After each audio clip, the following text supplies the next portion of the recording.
Assalamualaikum warahmatullahi wabarakatuh. Selamat pagi semuanya.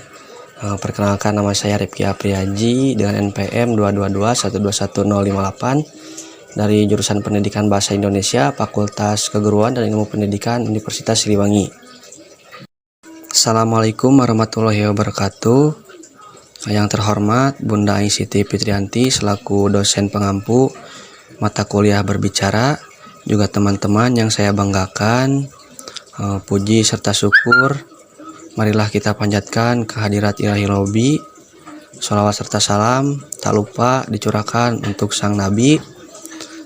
Di sini saya akan berpidato tentang Pancasila dan pengamalannya dalam kehidupan sehari-hari. Nah, berbicara mengenai Pancasila, apa itu Pancasila? Pancasila sendiri merupakan dasar negara atau falsafah negara yang dirumuskan oleh pendiri bangsa pada masa penjajahan sebagai pedoman hidup atau way of life. Nah, sebagai pedoman hidup, Pancasila kita gunakan untuk kehidupan bermasyarakat dan bernegara. Nah, untuk itu diperlukan adanya kesadaran menerapkan nilai-nilai Pancasila. Lalu bagaimana nilai-nilai Pancasila itu hidup dan berkembang dalam kehidupan?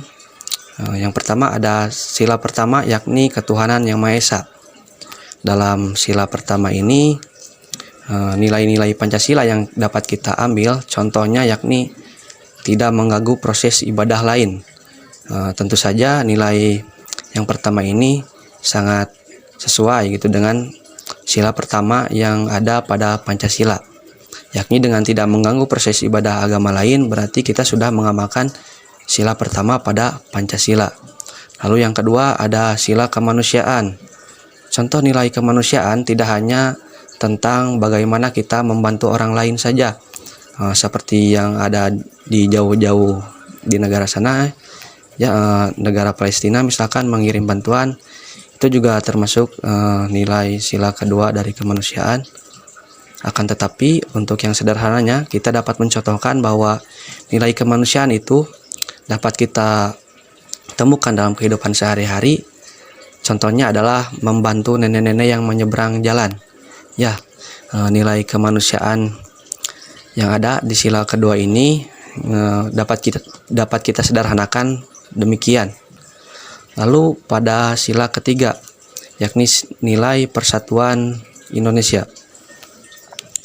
Nah, untuk nilai persatuan, seperti yang kita ketahui bahwa Indonesia sekarang ini sedang berada pada masa banyaknya kriminalitas yang terjadi. Tentu ini bertentangan dengan pengamalan nilai sila ketiga, yakni persatuan Indonesia. Seperti contohnya maraknya geng motor, pembacokan, pembegalan. Nah, contoh itu adalah contoh-contoh dalam pelanggaran terhadap pengamalan sila ketiga, yakni persatuan.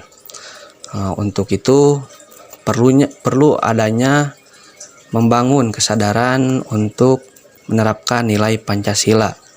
Sebagai contoh, kita mengamalkan Pancasila pada sila ketiga, yakni salah satunya adalah dengan tidak ikut tawuran, lalu hidup bertoleransi dan ikut gotong royong.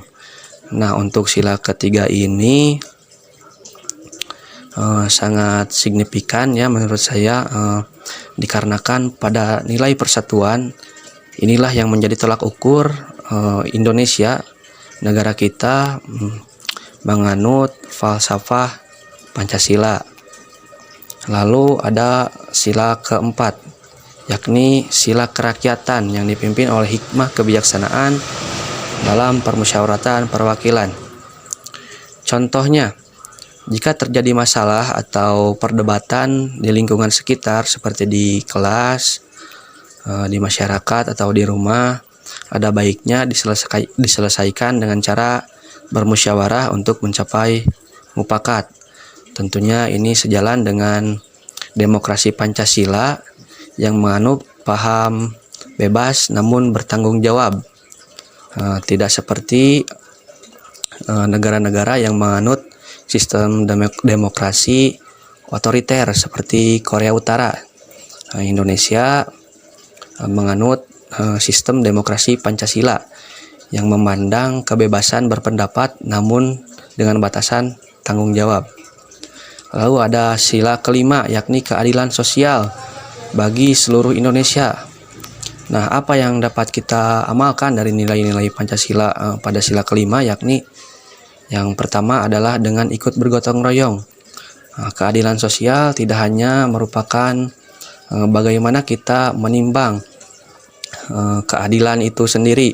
Misalkan kita mau membagikan sesuatu gitu ke teman atau saudara, lalu dibeda-bedakan. Nah, itu adalah contoh pelanggaran terhadap sila kelima dari Pancasila yang nilainya itu adalah keadilan sosial. Lalu apa kaitannya dengan gotong royong? Nah, jika kita tidak ikut gotong royong namun kita merasakan manfaatnya, nah itu kita tidak adil gitu, menang sendiri. Jadi gotong royong itu diperlukan untuk memperkuat persatuan.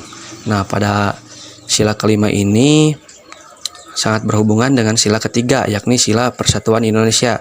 Dengan adanya gotong royong, kita dapat mengamalkan sila ketiga sekaligus sila kelima, yakni persatuan juga keadilan sosial.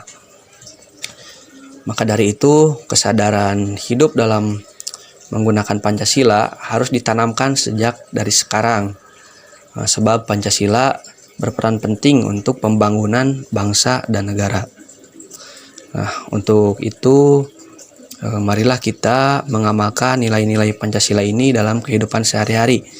Jangan kita hanya mengetahui Pancasila itu sebagai dasar negaranya saja, akan tetapi kita amalkan nilai-nilai Pancasila itu dalam kehidupan sehari-hari.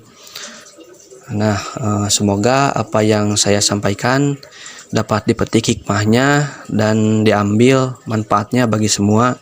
Terima kasih atas partisipasi Anda. Habislah sudah semua kata.